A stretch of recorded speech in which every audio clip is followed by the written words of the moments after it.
Ketika Nabi mau berdoa itu buat kita langsung ditimbun dengan kotoran unta. Tidak ada orang yang berani menggeser kotoran unta tersebut. Lari ke rumahnya Siti Fatimah. Fatimah, ayahmu tuh ditimbun dengan kotoran unta di depan Ka'bah. Akhirnya dua-duanya menangis. Itu mau kemana lagi? Sampai mana dari sana? Ditimbun. Iya, ditimbun kotoran unta. Itu sebelum Nabi Muhammad SAW beliau hijrah. Dan apa Bapak Ibu yang terjadi?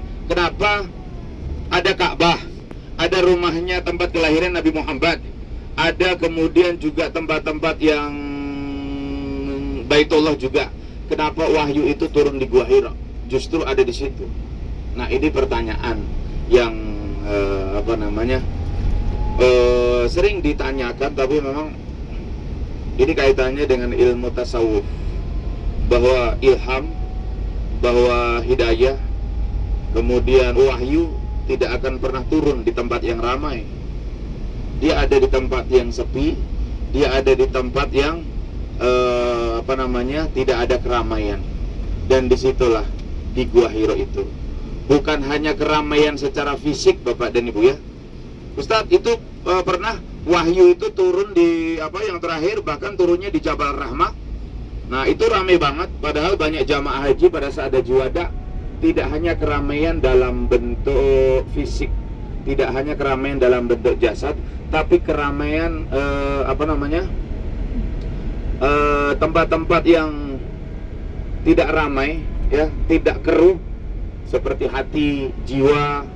Makanya kalau orang-orang yang galau, orang-orang yang stres, dia jarang mendapatkan ilham. Kenapa? Karena ilham itu tidak akan pernah masuk pada jiwa-jiwa yang gundah, pada jiwa-jiwa yang stres, pada jiwa-jiwa yang tidak tenang. Dia akan turun dan masuk kepada jiwa yang tenang, kemudian ruh yang tenang, kemudian juga kolbu yang tenang, yang damai. Itu akan mudah masuk dalam mengingat Allah Subhanahu wa Ta'ala. Dan itulah kenapa wahyu pertama, Iqra bismi rabbikal ladzi khalaq, ya Iqra bismi rabbikal ladzi khalaq, itu turun di Jabal Nur, atau disebut juga dengan Gua Hira. Nah, disebutnya Jabal Nur itu setelah turunnya wahyu pertama. Jadi Gua Hira ini adalah gunung tertinggi di kota Mekah Bapak dan Ibu. Ustadz, kenapa Nabi Muhammad itu tahu di atas itu ada Gua Hira? Karena dulu waktu umur 8 tahun Nabi itu sudah menggembala kambing, dan Nabi sering berada di tempat itu, gitu ya, sering berada di tempat itu. Jadi Nabi itu kalau naik, Masya Allah, enteng, nggak seperti kita nanti. Mungkin 3 tangga istirahat, minum, 5 tangga istirahat, minum. Tapi Nabi itu cepat, itu. Padahal Nabi badannya kekar. Begitu juga dengan Sayyidah Khadijah. Setiap hari naik turun nganterin makanan kepada baginda Nabi Muhammad sallallahu alaihi wasallam. Itu Bapak dan Ibu, kenapa harus dengan Gua Hira? Nah, Ustadz, Gua Hira yang sekarang itu masih asli nggak? Masih. Belum ada renovasi sedikit pun. Yang di guanya ya. Kalau Tangga yang Bapak Ibu nanti naik itu sudah ada tangganya. Nah, tangga itu buatan manusia. Nanti paling di atas itu ada orang jualan air mineral. Bayangin bagaimana ngangkatnya ke atas. Makanya di atas itu harganya lebih mahal. Karena untuk naiknya aja Masya Allah, gitu ya. Jadi naik ke atas, gitu. Di atas juga ada orang jualan. Bapak Ibu akan bisa merasakan nanti bagaimana perjuangan nabatilas Rasulullah Muhammad SAW, terutama ibu-ibu, bagaimana merasakan penderitaan Sayyidah Khadijah. Jadi tidak hanya senang saja menjadi istrinya baginda Nabi Muhammad SAW, perjuangan pun dirasakan. Bahkan ibu-ibu yang dirahmati Allah, Sayyidah Khadijah itu berbeda dengan ibu-ibu sosialita zaman sekarang. Ibu-ibu yang ada di zaman suaminya kerja, kadang kapan waktu buat anak, kapan waktu buat keluarga. Sayyidah Khadijah tidak pernah menanyakan itu kepada baginda Rasulullah Muhammad SAW. Kadang Nabi berjuang, perang sebulan setengah. Kemudian Sayyidah Khadijah pulang, kemudian marah. Tidak pernah. Tidak ditemukan di dalam kitab manapun. Tidak pernah ada. Yang ada sebelum Kanjeng Nabi Muhammad SAW pulang, Sayyidah Khadijah sudah bersiap-siap di pintu, membukakan pintu suaminya, dan kemudian menyiapkan apa yang beliau minta. Itu. Jadi nggak pernah Nabi, kapan kita ke mall, kapan kita nanti bareng. Kenapa? Karena terjadi satu frekuensi, satu jiwa, satu kolbu antara Sayyidah Khadijah dengan baginda Nabi Muhammad SAW. Suaminya pergi kemana, istrinya mendoakan. Suaminya mau masak apa, istrinya mau masak, dan lain sebagainya. Dan disinilah Bapak Ibu, pernah satu ketika Nabi Muhammad SAW pulang, baru mau lepas imamah, baru mau lepas sorban, baru mau melepas sarung pedangnya, kemudian malaikat Jibril datang. Ya Muhammad, ada di tempat sana, umatmu sedang membutuhkan dirimu. Kemudian Nabi tidak jadi mandi, dipasang lagi imamahnya, dipasang lagi sarung pedangnya, kemudian beliau keluar dari rumah.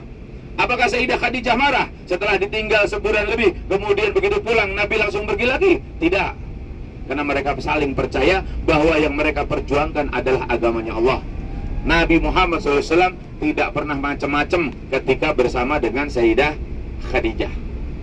Itu Bapak dan Ibu yang dirahmati Allah. Jadi Gua Hira ini menyimpan satu misteri yang sangat luar biasa. Kenapa wahyu pertama turun di Gua Hira? Karena disitulah tempatnya untuk berdiam diri, uzlah. Kalau dalam bahasa biasa mungkin disebut dengan uzlah. Mungkin Nabi Muhammad SAW melakukan dialog dengan Allah Subhanahu Wa Taala. Dan ibu bapak, kalau nanti ada yang sampai di atas, ya kalau ada yang sampai di atas, sholatlah 2 rakaat di dalam Gua Hira. Gitu. Sholat apa? Sholat apa aja, 2 rakaat. Bisa sholat hajat, bisa sholat taubat, apa saja. Ya 2 rakaat karena harus antri. Dan bapak ibu begitu sampai di atas, ibu bapak melihat ke arah kiblat. Jabal Gua Hira itu sudah menghadap kiblat, padahal waktu itu belum ada perintah untuk sholat. Dan di dalam gua itu ada sebuah lubang yang sengaja dibuat oleh oleh Allah Subhanahu Wa Taala agar Nabi Muhammad SAW bisa menyaksikan bagaimana kejahiliahan orang-orang Mekah pada saat itu. Dan Sayyidah Khadijah juga tidak pernah marah. Sayyidah Khadijah adalah wanita salihah, bukan wanita cerdas. Kalau wanita cerdas mungkin akan mengatakan, wahai suamiku, kenapa engkau harus menyendiri di tempat yang susah untuk dijangkau? Gitu. Tapi Sayyidah Khadijah kemudian terus melakukan naik ke atas hingga pada sebuah kitab dinyatakan 9 bulan beliau mengandung, beliau masih mengantarkan makanan kepada suaminya. Jadi Bapak dan Ibu, rumus keluarga sakinah mawaddah warahmah terjadi satu frekuensi antara suami dan istri, tidak mudah kering karena panas, tidak mudah lekang karena waktu, dan tidak akan pernah patah karena badai, baik badai air hujan maupun badai fitnah. Nah, Gua Hira itu ada di atas, yang paling cekung itu ya Bapak Ibu ya. Ada cekungan, Bapak Ibu nanti turun, kemudian masuk ke dalam Gua Hira. Insya Allah 1 jam Bapak Ibu bisa naik ke atas.